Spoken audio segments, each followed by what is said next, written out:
কেন বুঝতে পারি না? আমাদের দিল দিলে যে আবরণ আছে। মানুষ নেই বলেছেন, একটা মিথ্যা বলে একটা কালো স্পট হয়ে যাবে, দুটো বললে দুটো পড়ে।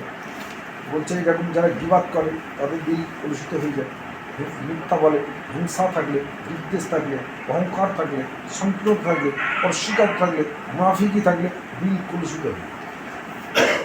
তারপরে এই দিল খোদাকে সাজদা করে না। আল্লাহ আকবার বলে যখন সাজদা করি তখন আমাদের মন মাঠে ঘাটে করে সারা দুনিয়ায় যাই যায়, আমরা আল্লাহকে দিল চলে যাচ্ছি।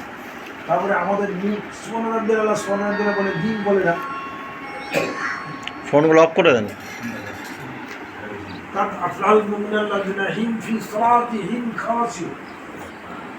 যে সলাতের মধ্যে আল্লাহর স্মরণ কায়েম হয় না, যে সলাতের মধ্যে আল্লাহর স্মরণের মনোনিবেশ ঘটে না, মনোসংযোগ ঘটে না, আজকে এই কৃষির সঙ্গে সলাৎ আদায় হয় না, ওই সলাৎ তোমাকে জাহান্নামের আগুন এবং কবর আযাব হতে বাঁচাতে পারবে।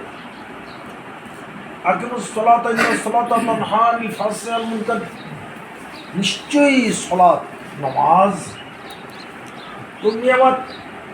আর এই নমাজ মানুষের মনের সংরক্ষণে, মানুষের মনকে আল্লাহর প্রতি ফেলে।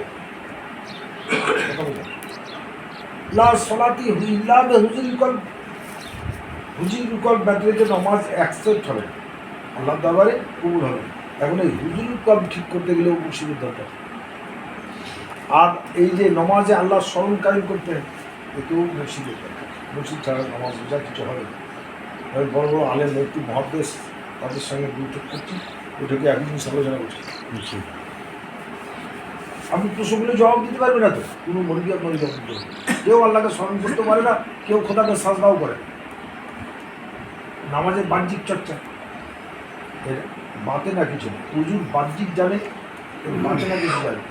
হুজুর বাতে না তার না জানলে নামাজ হয়।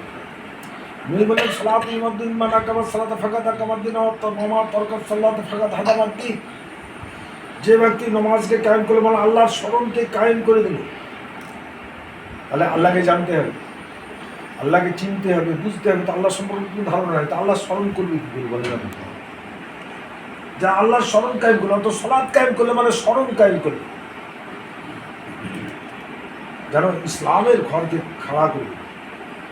এখন সলাত কোন মিনাল মুসলিম, যারা নমাজকে স্বেচ্ছায় ত্যাগ করে দিল, বর্জন করে দিল, এটা মুশরিকের মধ্যে গণ্য হল। নমাজ অপরিহার্য ইসলামের, যার নমাজ গুরুত্বপূর্ণ ফ্যাক্টর, খুব গুরুত্বপূর্ণ ফ্যাক্টর নমাজ। ইসলামের 5টি রকম, কলেমা পড়ার পর নমাজ ফরজ অপরিহার্য। 7 বছর বয়স থেকে নমাজের ট্রেনিং দিতে 12 বছর উত্তীর্ণ হয়ে গেলে আমার ছেলে যদি নামাজ না পড়ে এর জন্য আমি দায়ী।